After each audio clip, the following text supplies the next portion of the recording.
नमस्कार साथियों, मैं अखिलेश यादव हूँ। एनटीए द्वारा आयोजित यूजीसी नेट की परीक्षा में इसी बार हमने जेआरएफ क्वालिफाइड किया है। साथ ही साथ अभी इसी बार मैंने हम एमए की भी परीक्षा उत्तीर्ण की है। साथियों, मेरी प्रारंभिक शिक्षा हाई स्कूल और इंटरमीडिएट जवाहर नवोदय विद्यालय बैराठ चंदौली से फर्स्ट डिवीज़न में हुई। उसके उपरांत जो हमारी स्नातक की परीक्षा रही ग्रेजुएशन की, उसको हमने इलाहाबाद विश्वविद्यालय से फर्स्ट डिवीज़न में किया। साथ ही साथ इसी बार हमने परास्नातक भी इलाहाबाद विश्वविद्यालय से ही फर्स्ट डिवीज़न के उसमें किया है। साथियों, जैसे ही हम एनटीए द्वारा आयोजित यूजीसी नेट की परीक्षा पर आते हैं, तो लगभग जो भी इस वीडियो को देख रहे होंगे, आप सभी को भी पता है कि भाई 2 प्रश्न पत्र होते हैं। प्रथम प्रश्न पत्र और द्वितीय प्रश्न पत्र। साथियों,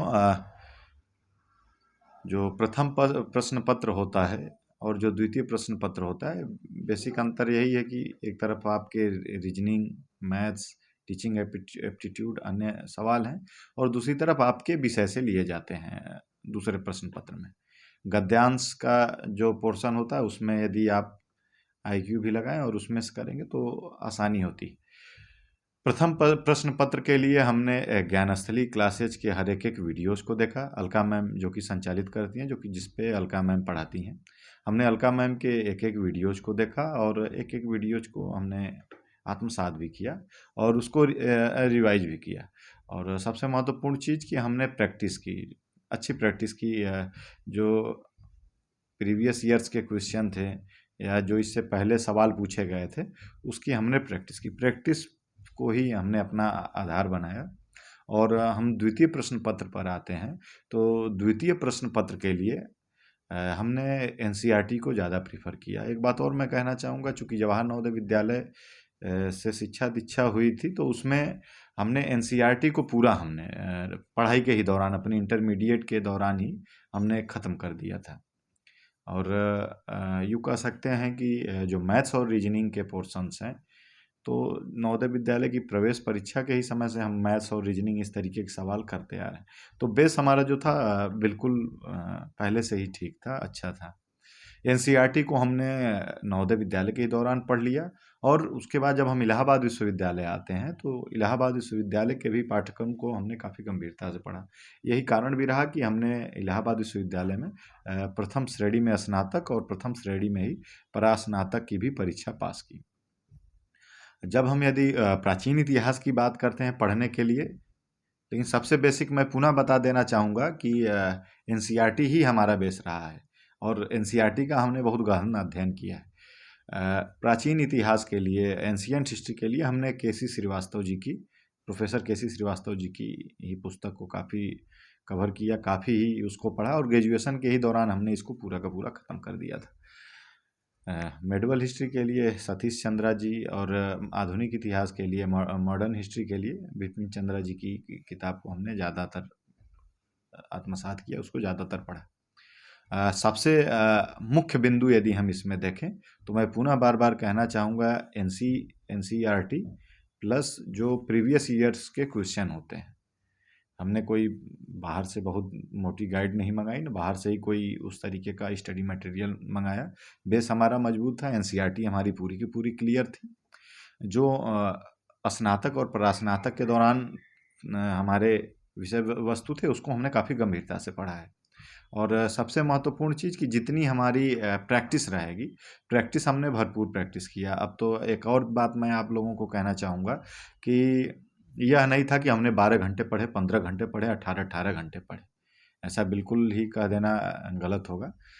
ग्रेजुएशन के दिनों में हमारी पढ़ाई काफ़ी अच्छी रही है। उसके बाद हम चूँकि स्पोर्ट्स पर्सन भी थे, नेशनल एसजीएफआई भी नवोदय विद्यालय से खेले, इलाहाबाद विश्वविद्यालय से हॉकी टीम के मेंबर भी रहे, बाद में कैप्टन भी बनने का सौभाग्य प्राप्त हुआ। तो खेलते हुए पढ़ाई की और साथ ही साथ स्टूडेंट यूनियन के चुनाव भी लड़े। हमने छात्र संघ उपाध्यक्ष का चुनाव इलाहाबाद विश्वविद्यालय से सन 2018 में लड़ा। NSY के बैनर तले, और उसके बाद हम उसमें विजयी भी हुए, उसमें जीते भी। तो साथियों, ये सारी की सारी जिम्मेदारियों का निर्वहन करते हुए हमने स्नातक की पढ़ाई पूरी, परास्नातक की पढ़ाई पूरी की है, और साथ ही साथ इसकी तैयारियां भी की है। सुबह सुबह में मेरी हमेशा से यही दिनचर्या रही है। सुबह सुबह में हम जल्दी उठ जाते हैं, और जल्दी उठने के बाद टहलते भी हैं, और पढ़ाई भी सुबह में ही हम 9 बजे तक तो कर लेते हैं। अधिकतर चीज़ों को हम प्रयास करते हैं कि 9 बजे तक पढ़ाई कर लें। तो सुबह सुबह के भी पीरियड में हमने फर्स्ट जो हमारा प्रथम प्रश्न पत्र था, इसलिए उस पर हमने फोकस किया, ठीक ठाक फोकस किया। अलका मैम का वीडियो हमने देखा, काफ़ी है वो, एनफ है, और उसके साथ साथ प्रीवियस ईयर्स के आप क्वेश्चन लगाते हैं। लेकिन उससे भी पहले मैं आपको कहना चाहूँगा कि बेस आपका मजबूत होना चाहिए।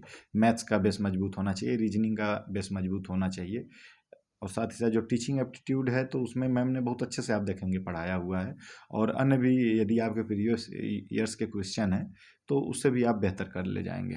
और जो हम सेकेंड एस्पेक्ट्स पे आते हैं, जो हम द्वितीय प्रश्न पत्र पे आते हैं, जो सब्जेक्ट का होता है, जो हिस्ट्री का होता है, मैं NCERT बार बार इसलिए बोल रहा हूँ कि यदि आप कोई भी उत्तर पुस्तिका लेकर के, या मार्केट में तो तमाम आती हैं, मैं किसी को बुरा नहीं कह रहा हूँ, लेकिन मैं कह रहा हूँ कि एक एक लाइन का जो आंसर रटते हैं, या जो एक एक लाइन का आंसर याद करते हैं, मेरा जो अनुभव रहा है, पहला ही प्रयास मेरा रहा है, पहले ही प्रयास में हमने JRF क्वालिफाइड किया है।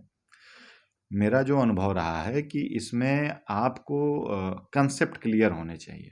मेरे कंसेप्ट क्लियर थे, तो जो आपको ABCDE जैसे आता है कि भाई कौन से सवाल सही हैं, BCDE सही है, या कूट मिलान करिए, या कौन से गलत हैं, तो इस तरीके के जो सवाल होते हैं, इसके लिए तो आपके कंसेप्ट क्लियर होना ही पड़ेगा। एक सवाल में आप देखेंगे तो 5-5 सवाल पूछे जाते हैं, तो उसके लिए NCERT प्रीफर तो करना ही चाहिए। यह मेरा अनुभव रहा है कि NCERT पे आपकी कमांड होनी चाहिए, और NCERT की ही कमांड आप देखेंगे अन्य भी परीक्षाओं में आपको मजबूती दिलाएगी। और महत्वपूर्ण जो चीज़ मैं आपसे बताना चाह रहा हूँ कि साथियों, कोई भी शॉर्टकट नहीं, कोई भी शॉर्टकट ना अपनाइए, या एक लाइन का उत्तर ना याद करिए, बल्कि ज़्यादा से ज़्यादा रिवीजन करिए, ज़्यादा से ज़्यादा प्रैक्टिस सेट को करिए। सफलता उसी में है। और जिन साथियों का इस बार नहीं हो पाया, या कुछ कम मार्क्स से रुक गया, उनके लिए भी यह संदेश है कि आप अपनी अगली बार की जो तैयारी है और बेहतरीन तरीके से करें, और जो आप पढ़ते हो उसको ईमानदारी पूर्वक कर जाएं। जैसे हमने मैथ्स का कोई एक पोर्शन पढ़ा, यदि अलका मैम का ही वीडियो से, तो हमने सुबह में पढ़ा, तो शाम में जब भी मुझे समय मिला, हमने शाम को उसके सवालों को हल करने का प्रयास किया।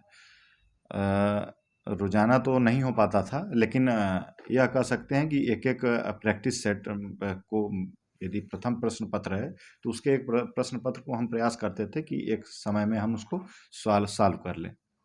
तो पुनः मैं आपको कहना चाहूँगा कि बहुत भी कठिन नहीं है, और बहुत आसान भी नहीं है।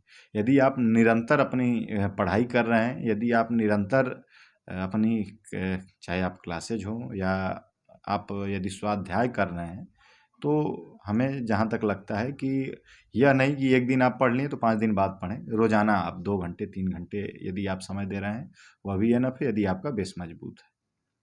तो साथियों, जहाँ तक मेरा अनुभव रहा है, मैंने अपना अनुभव साझा किया है। लगभग 92 सवाल मेरे इतिहास में सही रहे हैं, और हमने जनरल में JRF क्वालिफाइड किया है। और साथ ही साथ आप देखेंगे कि बहुत से साथियों की शिकायत रहती है कि द्वितीय प्रश्न पत्र तो हो गए, हम प्रथम प्रश्न पत्र में ही लुढ़क गए। तो भाई, प्रथम प्रश्न पत्र को थोड़ा सा आपको उस पर समय देने की आवश्यकता है, और यह जो हमारा प्रथम प्रश्न पत्र होता है, यही नंबर गेनिंग का होता है। यदि आप इसकी कड़ियों को समझ लिए, आप इसकी निरंतर हल करना शुरू कर दिए, आप निरंतरता अपनी शिक्षा में ला दिए, तो हमें नहीं लगता कि यह प्रथम प्रश्न पत्र भी बहुत कठिन है। तो आप सभी से को शुभकामनाएं हैं। और साथ ही साथ एक चीज़ मैं और कहना चाहूँगा साथियों, जो साथी कहते हैं कि 18 घंटे 22 घंटे 24 घंटे, या कितने लोग तो 36 घंटे भी पढ़ते हों, लेकिन मेरा यह अनुभव रहा है कि आप रोज़ाना यदि 3 से 4 घंटा देते हैं निरंतरता के साथ, तो वह इनफ है। सुबह का समय हम सदुपयोग कर लेते हैं और शाम में जब समय मिला तो हम थोड़ा बहुत किताब उठा लिए, लेकिन सुबह का हम समय अपना ज़रूर सदुपयोग करते हैं। इसी के साथ आप सभी का भी बहुत बहुत धन्यवाद, और साथ ही साथ अलका मैडम का भी बहुत बहुत धन्यवाद। इस सफलता के श्रेय में उनका बहुत बड़ा हाथ है, और उनके द्वारा जो प्रथम प्रश्न पत्र की तैयारियां कराई गई उसको हमने काफ़ी गंभीरता से लिया, और आप लोग भी गंभीरता से लीजिए। आप सभी के पास अब समय है, अब दिसंबर वाला भी साइकिल अब हमको लग रहा है कि जल्द से जल्द आने वाले हैं, जिस प्रकार से यूजीसी द्वारा नोटिसें आ रही हैं और अन्य लोगों के द्वारा बताया जा रहा है। तो आप सभी भी अपनी तैयारियों के लिए लग जाइए। एक बार पुनः मेरी तरफ से आप सभी को बधाई है। एक बार और कहना चाहूँगा कि खेल कूद के साथ साथ पढ़ाई लिखाई और अपने सामाजिक जीवन को जीते हुए, छात्रों के मुद्दे पर लड़ाई लड़ते हुए, छात्र संघ का चुनाव जीतते हुए हमने जेआरएफ को क्वालिफाइड किया है। आप सभी साथी जो है, जो पढ़ रहे हैं या लगातार पढ़ रहे हैं, तो कंसेप्ट के साथ पढ़िए, एनसीईआरटी पूरा का पूरा पढ़ ले जाइए। और साथ ही साथ जो हमने कुछ किताबें भी बताई कि प्राचीन इतिहास के लिए केसी श्रीवास्तव हैं, मध्यकालीन इतिहास के लिए सतीश चंद्र जी की किताब पढ़ लीजिए, आधुनिक इतिहास के लिए बिपिन चंद्र जी की। इसी के साथ आप सभी का बहुत बहुत धन्यवाद, और अलका मैम का भी साधुवाद।